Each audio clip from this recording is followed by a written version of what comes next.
everyone.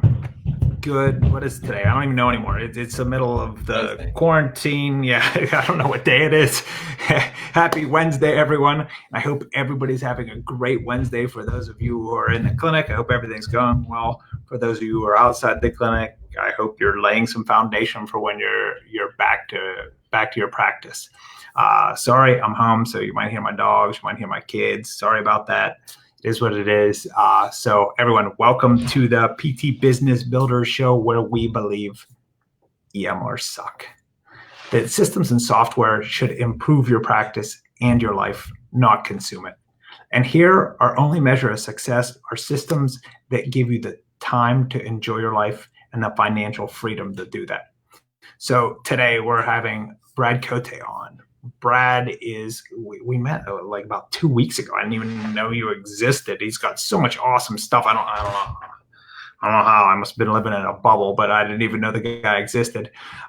He has got some great systems. He is really helping a lot of PTs. So I wanted to have him on. So we're all PTs, or in physical therapy in general. So I wanted to have him on so he could help all of the therapists in the group grow their practice. So Brad, go ahead, introduce yourself, brother, and let people know what you do. Hey everyone. So I am a dual licensed practitioner and clinic owner myself. For the past 12, 13 years, I've been in the industry in various capacities, from starting a single-based practice, doing personal training and therapy together, to having a clinic with having 15 staff and so on. Lately, what I've found is my passion has really been about being able to make a big impact in the industry, and I want to be able to impact as many lives as possible. And what I started to realize as time went on was other colleagues of mine who had health practices weren't doing quite so well. And what I was doing is sharing some of the concepts, marketing, sales, retention, and some of the stuff we'll talk about today with them. And what I realized is if I was able to help other health practices and practitioners improve their business, they actually can reach more people, and together we can grow a big community. So I've been working a lot more in the consulting space for health practices to market and scale and really grow their businesses to get the more freedom and more income. I've really kind of worked in different capacities in terms of therapy, from post rehab to all the way up to NFL, NHL based players. And during my process, or I guess my time treating, I started to develop strategies. And what I found was being able to create individualized strategies for health businesses to give them what they need right now. And I find that's really contextual with training, with treating, with training, with consulting, is that there's a lot of people giving information, but there's not too many people who are giving contextual information right now. So what we want to do today is give you guys some strategies that you can implement in order to get your health practices and business in the best position possible. Great. Yeah.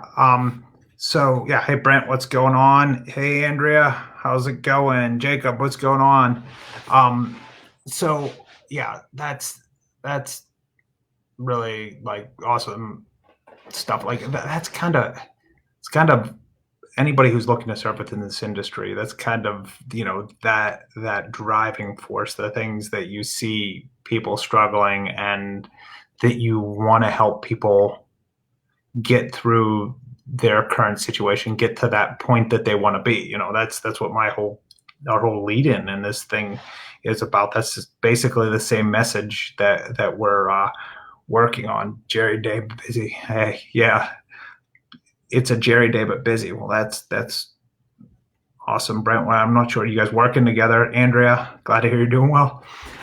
Yeah, so why don't you tell us a little bit about, you have your method, like the thing that it is that you do, Brad, that thing that, your method of reaching people. Would you mind kind of telling us about that, what it is, and the premise behind it? Sure. So, we've chatted a little bit, both here and with Jerry on his podcast, or whatever we call it. And my method, really, there's three components to the business that you really need to understand if you want to grow your health practice and not have it kind of overwhelm you. So everyone always strives to be working on the business instead of in the business at one point. Because you obviously you want to avoid burnout, make more money, have more freedom and whatnot. So there's three things that you really got to hone in on, and they're specific to where you are in your actual business cycle. So the first thing is you need to have the right structure, which is basically how your business is set up. Is it cash based? Is it continuity based? Are you selling plans of care? Is it one-off treatments? That type of thing. So you got to have the right structure to dictate the end goal. So that's one consideration. The next thing is you need to have the right systems in place. And the right systems allow you to leverage your time, your expertise, create some preeminence, basically meaning like authority, credibility, expertise in your specific niche or market that you're choosing. And really, they allow you to be able to grow your business exponentially. And there's systems, for example, I cover a lot with marketing-based systems, which are attracting patients to you, conversion-based systems, which are converting those patients, those prospects into paying patients. And then there's delivery systems, which are how you actually deliver your service. And we'll talk a little bit about retention-based strategies as well. And then the last thing is you've got to have the right strategies at the right time. So utilizing different strategies to accommodate the specific times of year, the problems you're solving, and so on. So right now, if you're trying to run ads, we talked a little bit about it last night. If your strategy is selling telehealth-based ads, you're more than likely going to set yourself up for failure because you're running a strategy based on selling telehealth, and a lot of people don't really even understand what that is. And we can chat a little bit about that, as we go through. So what's being shown here on the screen is the omnipresence method. So I came up with omnipresence method marketing strategy for health practice owners over the years of having my solo practice, the clinic, and developing a strategy for health practice owners that they could really just take and dominate their specific market. So I kind of say it's like Dean Jackson, who's a marketer, refers to it as I think it's 3 Mile Famous or something along those lines, where you're basically dominating your entire area. So people are going to see you offline, online, at the grocery store, everywhere they go. You're really indoctrinated into the community, so that way you're able to leverage all of those different types of platforms and so on. So we can talk a little bit about that as well. Yeah. I mean, like that. That's I really love the idea of like the whole ecosystem. Hey May, how's it going? I love the idea of the whole ecosystem. And guys, just real quick, one of the things that he said I thought was so important is like the different places that you are within your practice. Some of the things that you struggle with. So if you guys would like to share with us, what you're struggling with, like what your particular problem is right now, and potentially we can get some information from Brad about how we can help, like how we can help you get through this particular thing that you're trying to get over. These are very unique times. This is a very unique circumstance that we're in right now. Hopefully it'll be over soon. But there's a lot of things that we really have to dial in and work on, because the struggle is real, guys. And if you're suffering from that struggle, just let us know below, and hopefully we can try and help something here or share something here that's going to help you through that situation.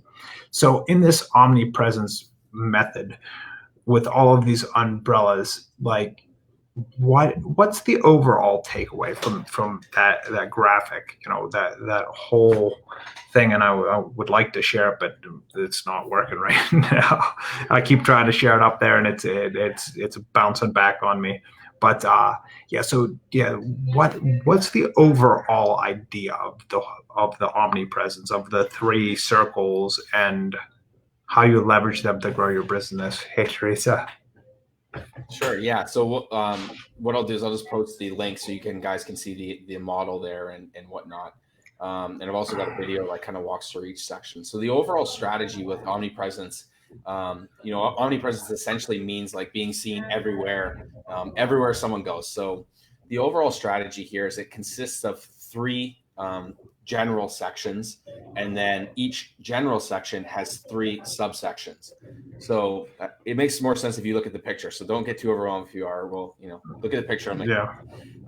So essentially what you want to be able to do is have, of the three main sections, is you have online strategies, which are like Facebook, your website, and so on. You've got offline strategies, which are things like running workshops, which technically are more online now, because we can't see people, but workshops that you can have in your clinic, as well as direct mail or newspaper. So offline based strategies. And then the last one is really, really overlooked, but it's extremely crucial component that a lot of solo practitioners should be using when they first start out in order to grow their business exponentially. And they're partnerships or joint ventures. So not a partnership in terms of like an equity partner in your business, but partnerships in terms of like, hey, we're partnering up, or it's a joint venture. And that might be something like setting up synergistic partnerships with companies. So for example, if you're doing physical therapy, you're looking at the chain of physical therapy is here, but we've also got, well, what comes before and after? So someone might go to a doctor before. So I might have a partnership that's synergistic with a medical doctor. And afterwards, I might have someone who needs to get in shape. So I might have a personal trainer or a nutritionist.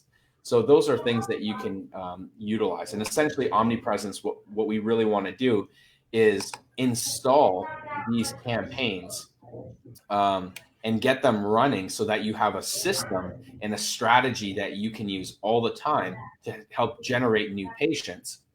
And that's really, really important part is having, not just relying on Facebook or word of mouth or anything, but if you've got 3 or 4 new patients from each one of these sections, you end up getting 20, 30 new patients per month.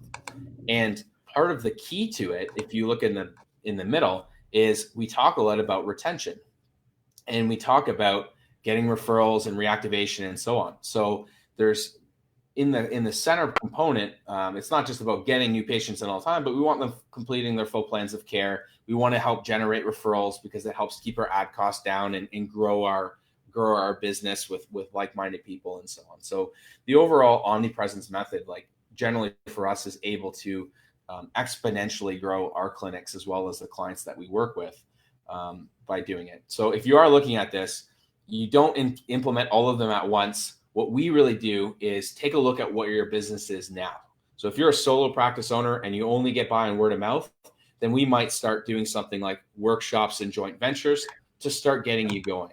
If you're a bigger clinic and you've got Facebook ads and all this other stuff running, we'd look at optimizing those and maybe saying, okay, well, you've got Facebook, it's doing really good, but can we do AdWords campaign, or can we do a partnership or something like that? And a lot of the times, you've got to be strategic. You can't just do the wall. A lot of the times people get shiny object syndrome and they're going to say, well, I'm going to do Facebook ads. And they do a really bad job at it. And they say, well, Facebook ads don't work for me. Well, it's, can you say that you actually spent the time to invest in actually getting them working? And I mean, for me, it took me, a lot of time and money. I kind of like to expedite my process by, investing in courses and people who can help me get to the next level. So I spent a lot of money and time on marketing and sales systems and all this other stuff through my career. So it kind of helped me, but it still took me a while to get ads that would be repeatable in helping me get the right people coming in, which is a huge thing. Yeah. So the one thing that I really wanted to talk about was the retention piece. This is something that you and I briefly talked about before we hopped on. The retention, about how retention's the best marketing, and how right now it's like the vital piece, because we're shedding patients right now like it's our job.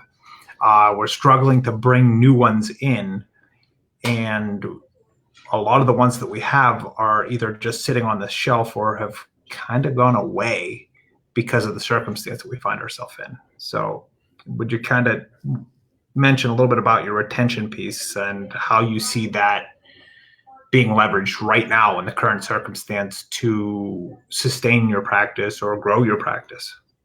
For sure. And I mean, retention, like outside of even just, these trying times now, is absolutely crucial. So people always focus on trying to get new patients coming in, but if they've got people coming out and they're losing them out the back door, so they've got a huge attrition of patients coming in, or they're not completing full plans of care, you got to fix that problem first. And when we first do strategy calls with people, and onboard them and kind of get them sorted out, a lot of what we talk about getting people started is we need a retention strategy first, because if you don't have a way to retain people, get them to complete full plans of care, they're not going to get as good of results. They're not going to give you reviews and advocate for your business. They're not going to give you referrals and so on. So, the whole omnipresence method and what I really do in my business and help people with is getting that retention. It's crucial. So a lot of what we talked about now for retention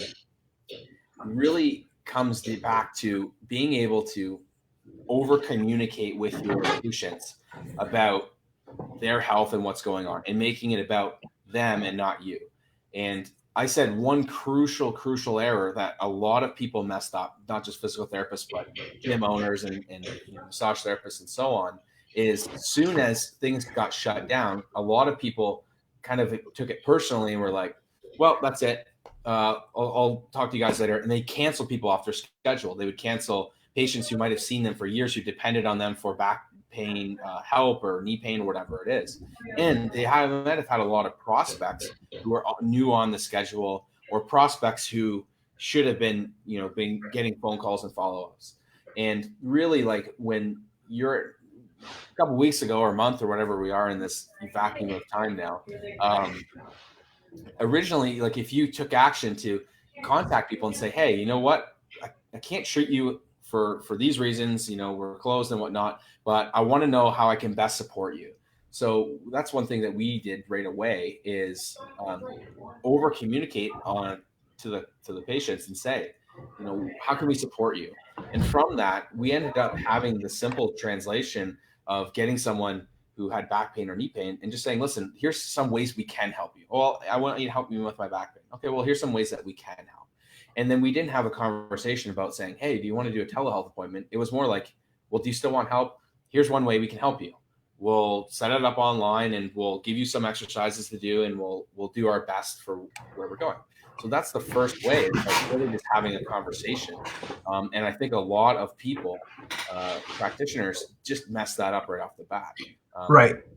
I had Stephen Dunn on earlier, and he was saying that was sort of the method that he used. Like, he would just call people to see how they were doing, and then he would remember the things that they were having difficulty with and ask them, oh, so, hey, how are you doing? I remember you said that you had a hard time, when you were washing dishes. Hey, would you mind if right now, like, if I just took a look, like, we can do a little video thing and I can watch you do it, and I might be able to help you out. Right. And he snuck into telehealth by using it as a context to get a look at the thing that they were having a problem with, because he did want to see it, but it really allowed him to do that. It allowed him to switch on the patient and show them, hey, this is the value that I can offer you right now. Is it okay if we do that?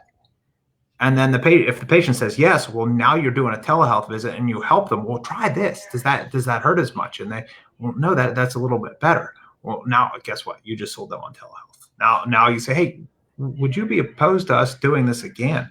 Like, if there's other things that I can help you with, if I can just watch you in your home doing certain things, maybe I can help you along in this process further, so we're not losing everything that we gain. So now he's been able to successfully switch people to telehealth by offering it not as telehealth, but as a way that I can take a look at you, a way that I can see the problem that you're having that I haven't been able to see in the clinic. Yeah, for sure. And I think that's great. And it's a big thing is communication, and literally asking people, what do you need help with? And just genuinely caring for them. And some people, are not going to answer their phone, or they're not going to, they're not going to want to do anything, but that's fine. Who cares? We'll just follow up with them. No one's going to get mad at you for saying, you know what, I'm really mad that you called to check in on seeing how my back pain was, knowing that I'm probably sitting at home doing nothing and it might get worse, and giving me some exercises or tips to help me. So that's a really big, component of this is communication. Yeah. Hold on here. I'm going to share. Andrea said this. We found the majority of the people that dropped off at the beginning of this pandemic was strictly in fear of what the media was saying and the fear of the unknown. With the information that has been publicized recently and our internal/external marketing efforts, we are seeing our numbers trending up for the last 3 weeks from the lowest numbers in week 3 of March. Well, that's awesome that things are starting to trend up for you, Andrea. There is a lot of fear, and this is going to be something that even when this thing's over, we've got to overcome that.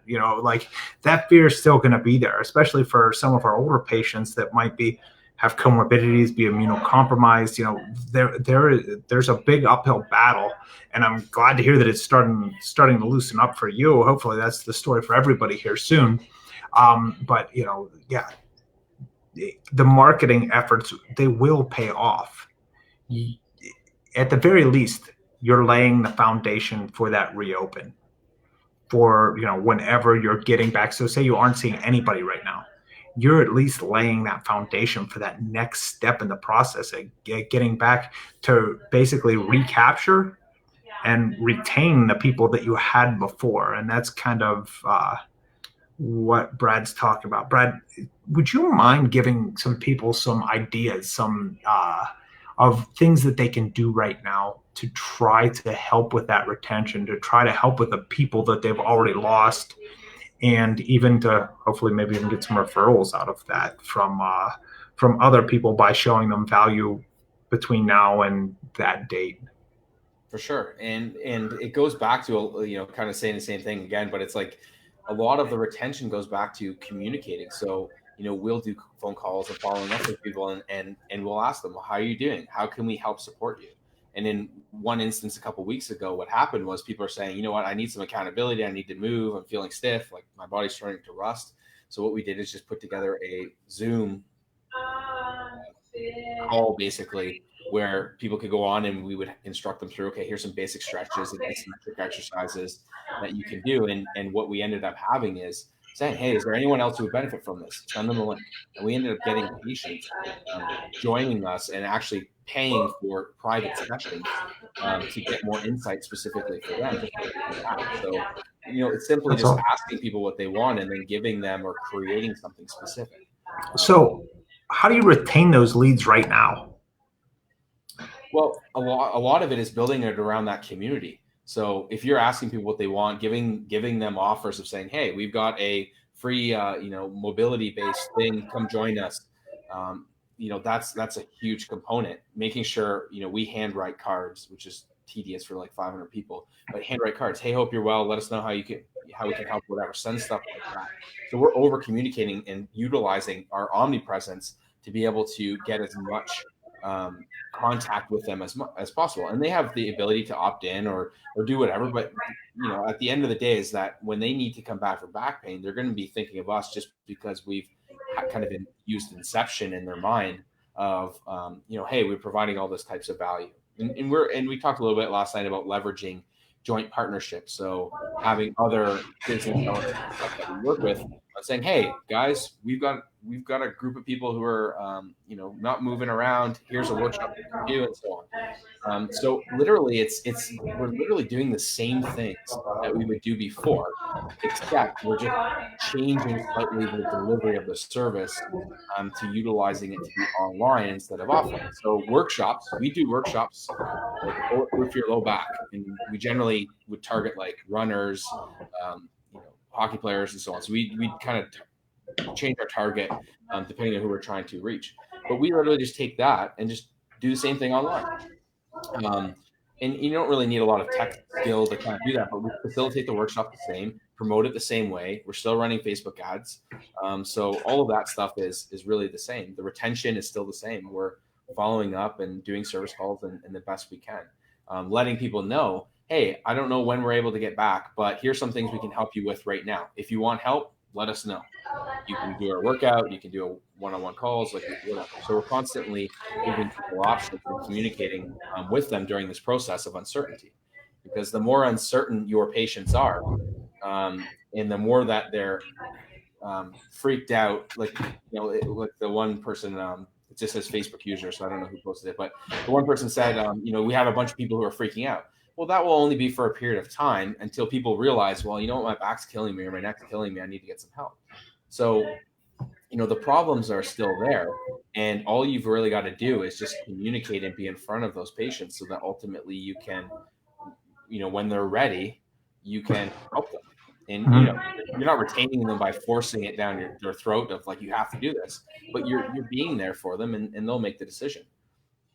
Yeah, and Andrea I don't know, she just private messaged me, but she said that what they've been doing, she said over the last couple of weeks, over the last 3 weeks or so, they've called everybody that walked through the door of their practice. They've made over 100 and some phone calls, re-engaging people, and over the last, they're getting 3 to 5 new patients a week right now, even during this crisis, because they're reactivating the old people. They're calling them and having a conversation with them.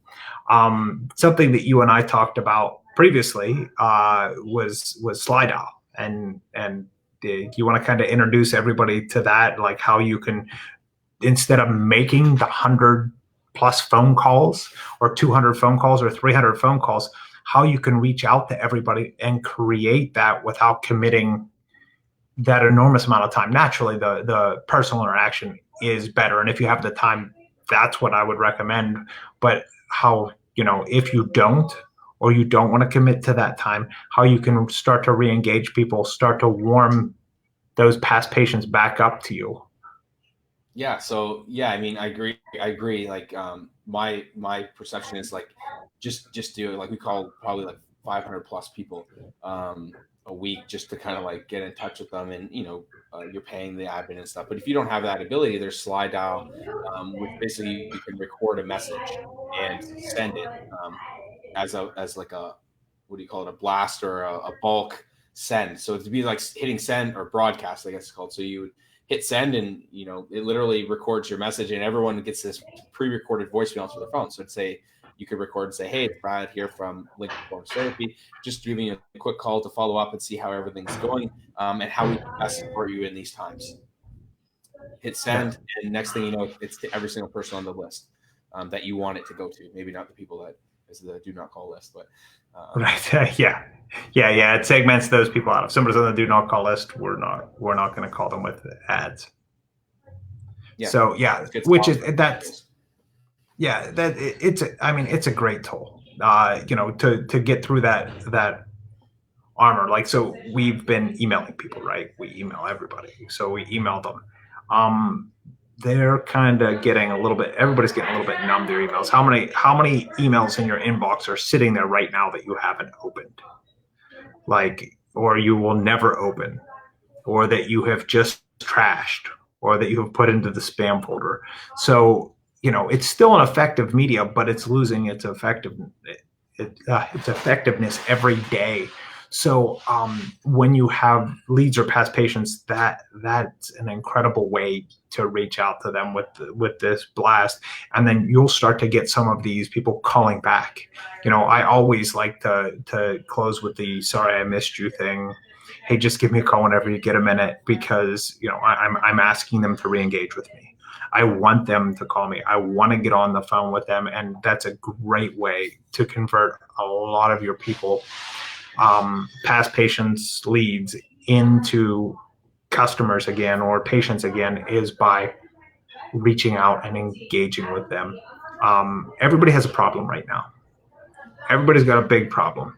If you're at home and you're in pain, that problem's even bigger, because now you don't think that there's anything that you can do.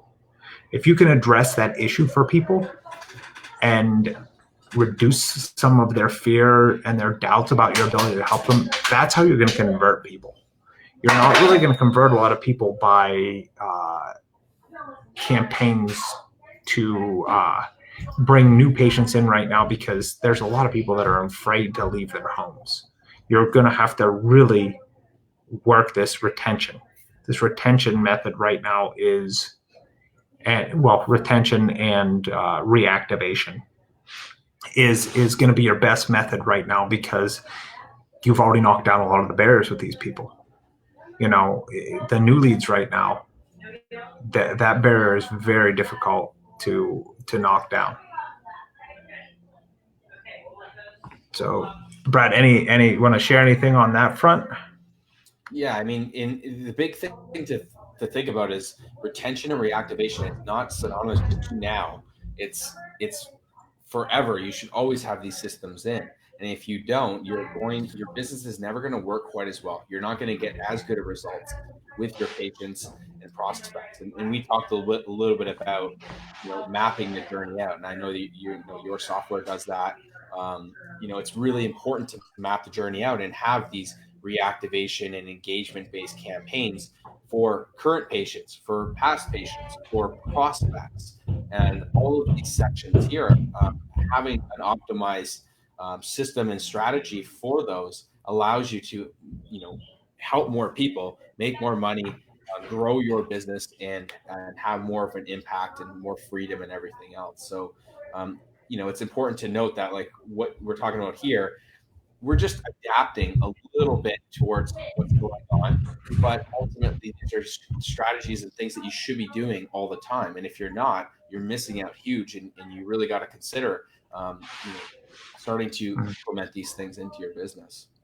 Not to derail this, but the numbers are just staggering. Like WebPT, the biggest EMR in the game, they did research that showed over 75% of people do not complete their plan of care. 3/4 of the people that walk into your practice never finish their plan of care. Like, that's like, boom. But just that number is just staggering. The amount of money that is left on the table because you're not retaining your people is absolutely incredible. And then if you look at the next step of those 25% that you retain, that they are responsible for 80% of your future business. 80% of your future business comes from, well, actually 20% of that 25% that remain. So it's a very, very small portion of your practice. That's why what Brad's talking about works so big, because if you make what's 20% of 25%, at what, 3%? So if you move that 3% to 4%, that's a 33% increase in business by moving those happy customers by 1%. You could have a 30% growth in business. Like, the amount of money that we just leave and let go on the table is absolutely mind-boggling.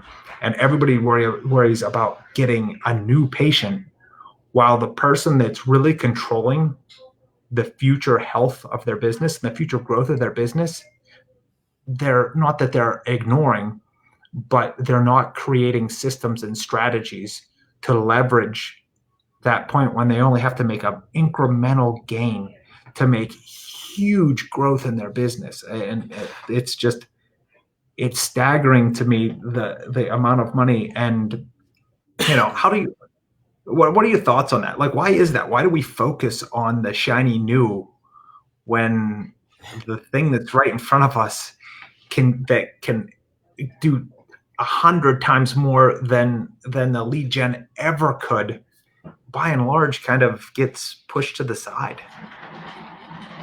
I think that it's just that what we're really taught in business is, like, go after, get new people, um, that type of stuff. And it's almost a dopamine response when you're like, you know what, I just got a new person to score. I mean, I worked in corporate based environments for therapy and training, and that's what was really driven.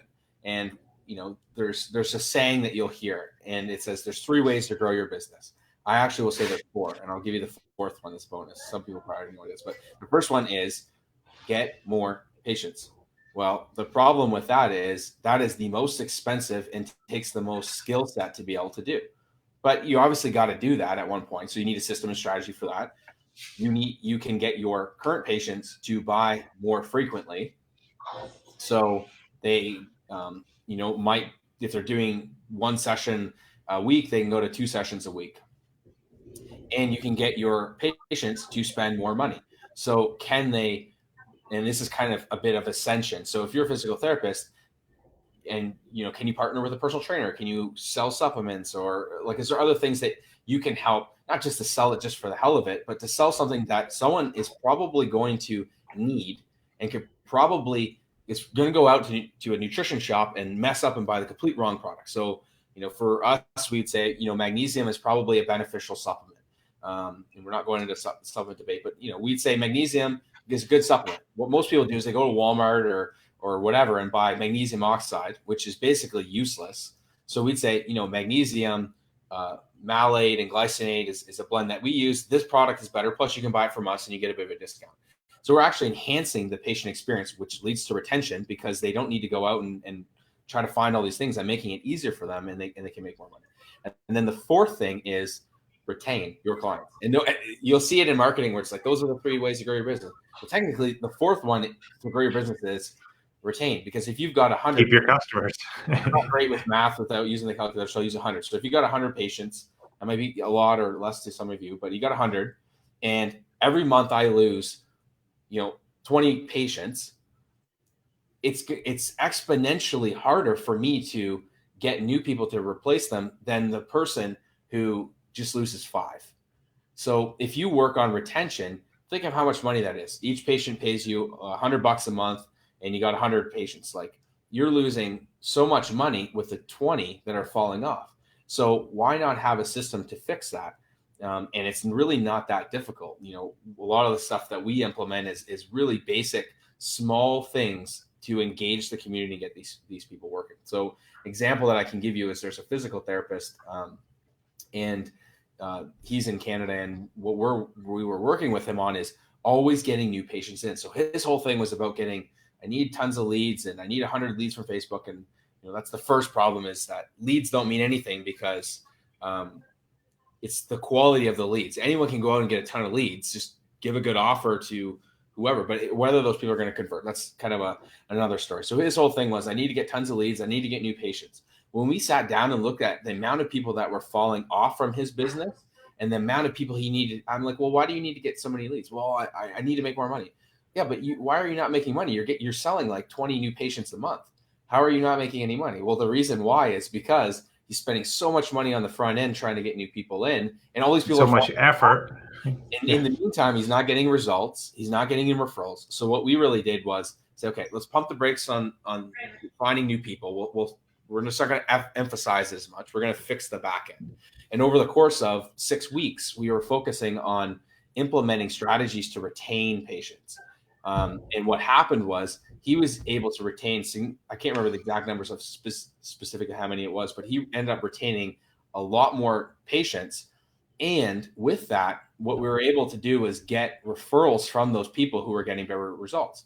So without having to spend as much ad costs, I think we probably went from about $2,500 a month to maybe $500 or $600 just on Facebook ads. So cut off a lot of his ad spend. And all of that extra money is now cash that we can use to in the business. I like to actually put money towards retention. And in my marketing budget, I put money from my marketing budget to a retention budget, because retention is marketing, in my opinion. So some of that money that we take, we put into the retention aspect, and we use it to stimulate referrals and so on. So he ended up getting more money, more new patients, and more money from cutting his ad spend costs just by keeping his patients and getting referrals from them. So he ends up having 5,000 or 6,000 around there, I believe, per month more, just from that simple switch in the course of about 6 weeks. So it's not like something needs to be, going to take you 2 or 3 years to be able to do.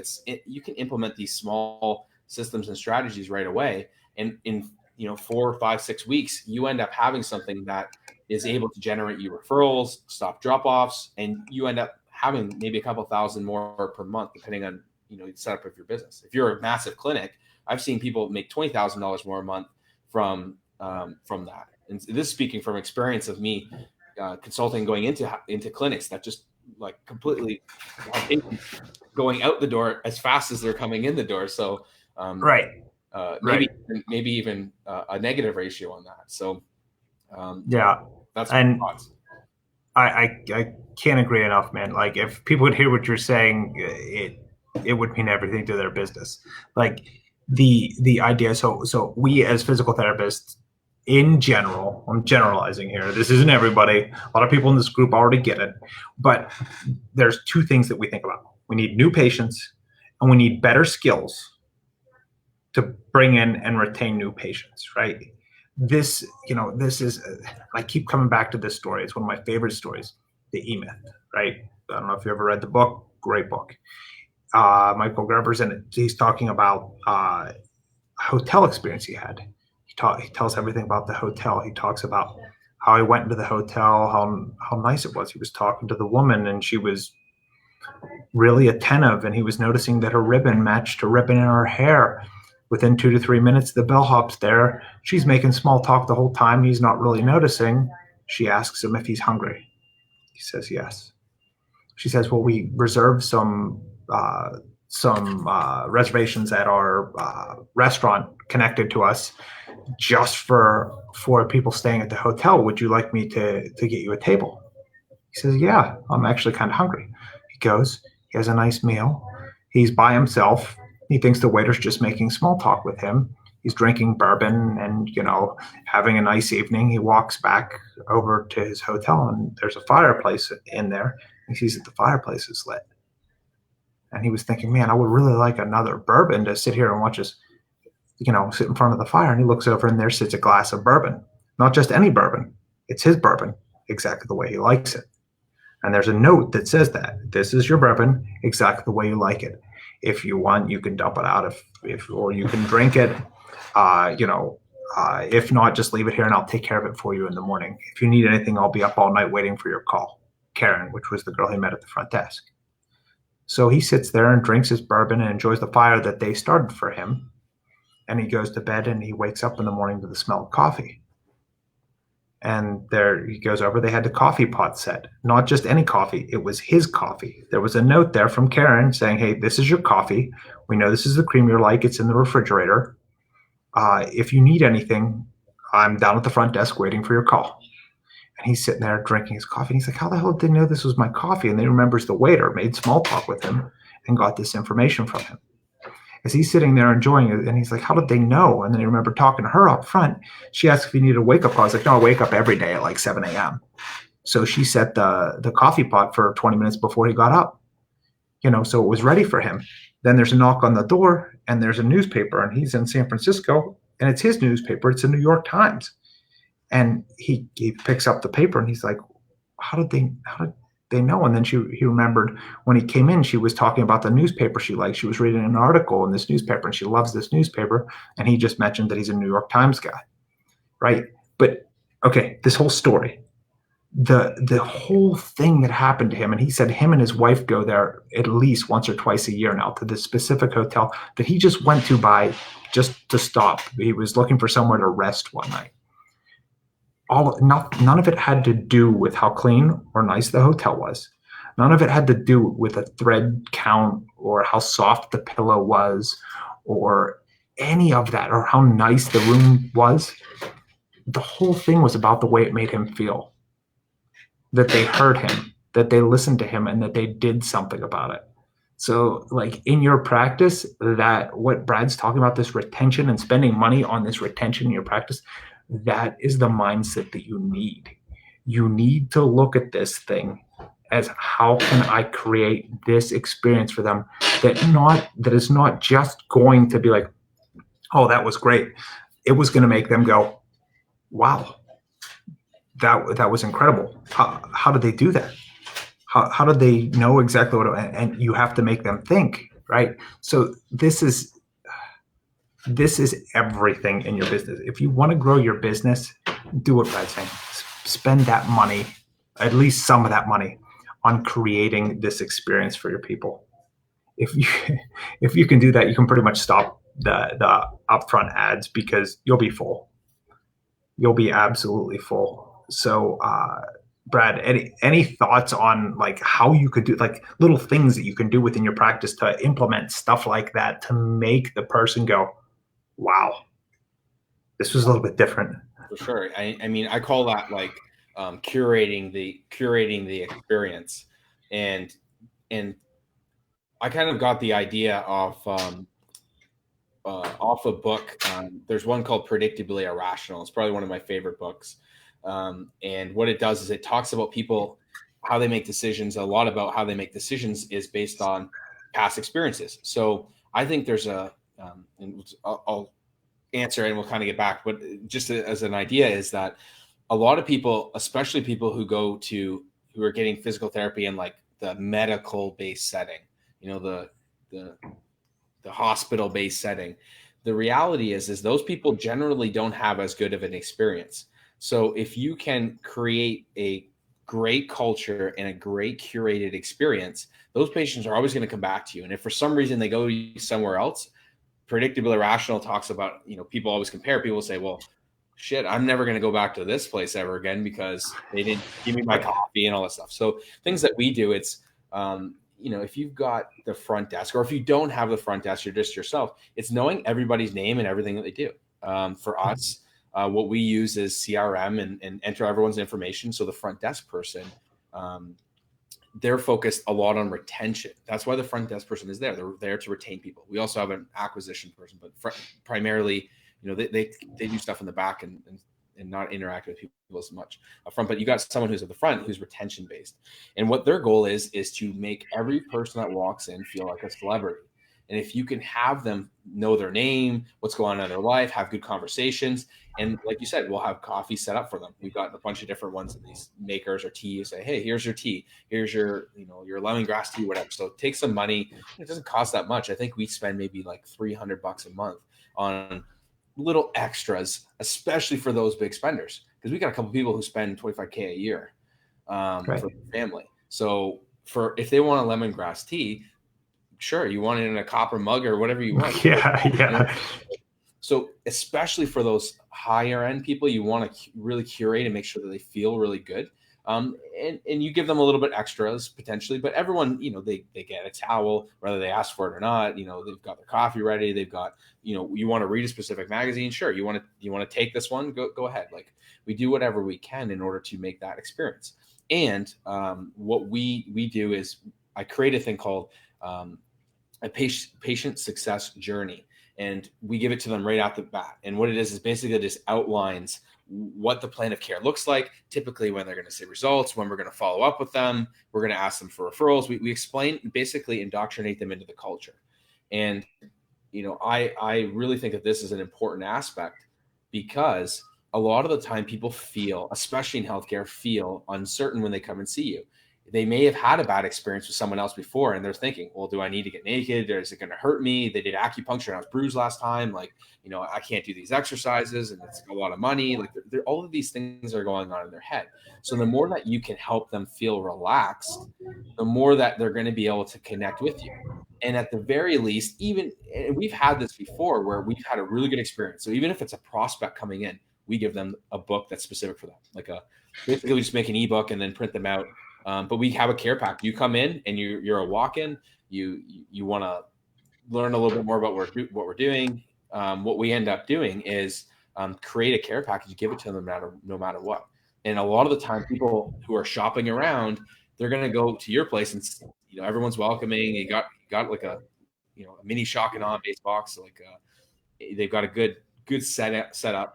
And then they go to the place across the road that's like, the shitty chairs from Walmart that are uncomfortable to sit in. The person's texting behind the front desk and so on. And I've even seen really good, really high-end places where the front desk person's like hiding, playing video games. I don't know what they're doing behind the desk, but they never greeted me one time. And these are places that I went in to go do consulting with. So I would just go in randomly ahead of time and just observe.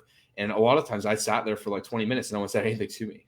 So our premium. So if you can curate that experience, it's really, really important to be able to retain those people. And how you can do that now is, handwrite cards. Like you said, everyone's competing for email boxes. Well, pick up the phone and call someone, write a card. If I could write 100 cards, if you got 100 patients and you wrote 100 cards, that just was your handwriting. And, you wrote a personalized message and it took you 3 hours to do it. That's a really good investment in time. Because if it helps, it just helps you stay at top of mind. Like it's not like you can say I'm getting $10,000, sale from doing this, but you never know. I'll let you know a little secret too. Your patient doesn't know the difference between your handwriting and somebody else's handwriting, so you don't even necessarily have to write them. It would just be like some squiggles on a paper if it was mine. So, yeah, me too, because my writing's god awful atrocious. Yeah. But okay, so just in case somebody doesn't know, shock and awe. Shock and awe is it's a form of marketing. So he said the mini shock and awe packages for the patients, right?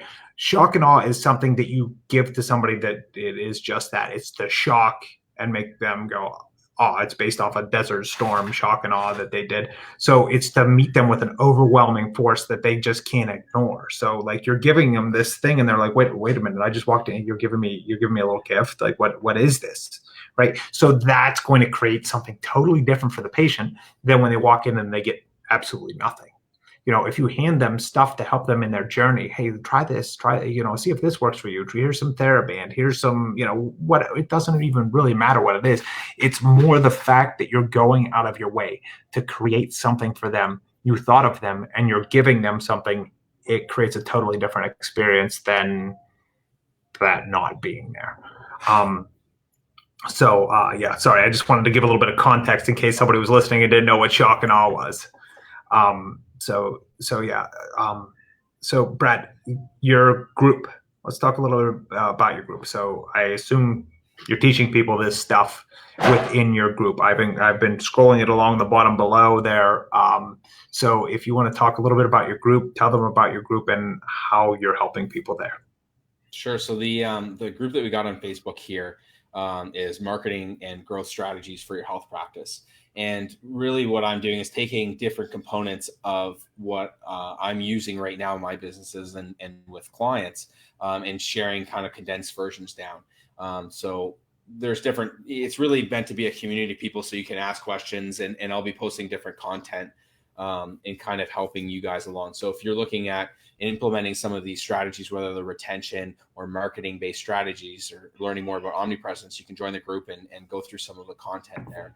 And ultimately, get help on directing yourself in the right path.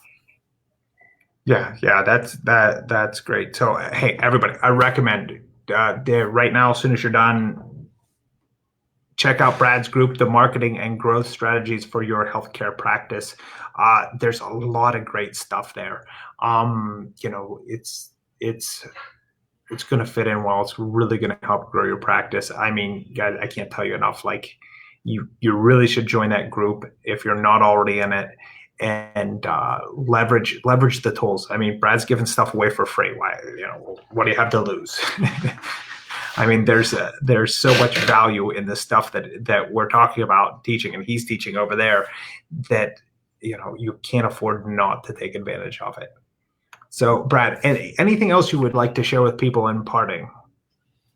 I always like to say this, when I do kind of podcasts and videos and so on, is I always say, just remember this: the client or the patient or the customer doesn't need you; you need them. And when you think of the relationship in that context, it allows you to make better decisions. So if you're thinking about how can I constantly improve my patient's experience and result, and you're driven and passionate towards that, it will allow you to make better decisions on your systems, your structure, your strategy, and everything else. And then I guess the other thing to follow up with what you said is just, you got to take action, and in taking imperfect action is the best step. You can't let fear, drive you. So if you're scared of picking up the phone and calling someone, or you're scared of doing a marketing campaign or sales or whatever, like, you just got to do it. And taking action is the first step. If you do nothing, I can guarantee the result that will happen is you will probably actually be worse off, than not doing anything at all. So take action, try stuff out, and you'll find out over time what works and what doesn't. But those who try stuff and fail faster, and do it with a growth mindset are the ones who are going to be able to progress, and they're going to be able to help more people. I mean, why did we get into this health profession? It wasn't to make a ton of money, because if that was the goal, you'd go into a different industry. This is, to help people improve their lives. So if you really want to help people improve their lives, the better business that you can build, the more support you can give to those patients in your practice. Right. Yeah, I think a great thing we were talking about right before we went live was something that you were saying about being afraid, right? And I was telling him the story the first time I ever did one of these lives with somebody, and I was just scared out of my mind. Like I'm sitting there and I'm sweating, like I'm physically sweating. I'm so nervous. My hands are clammy. Like and now honestly, doesn't I enjoy this. Like I like coming on here and talking to people and sharing things with people. So guys, don't do it. Take that first step. Know that you're going to get that it's going to bother you. Hey, TJ, what's going on? John, what's going on? Know that it's going to bother you. You're not going to be comfortable with it. It's not going to be something you enjoy the first time. The first couple of times, you're going to suck. Each time that you practice getting better, reaching out to your patients, picking up that phone, calling them, the less uncomfortable it gets each and every time until it becomes something that you're very comfortable at. The success is going to happen when the comfort finally reaches.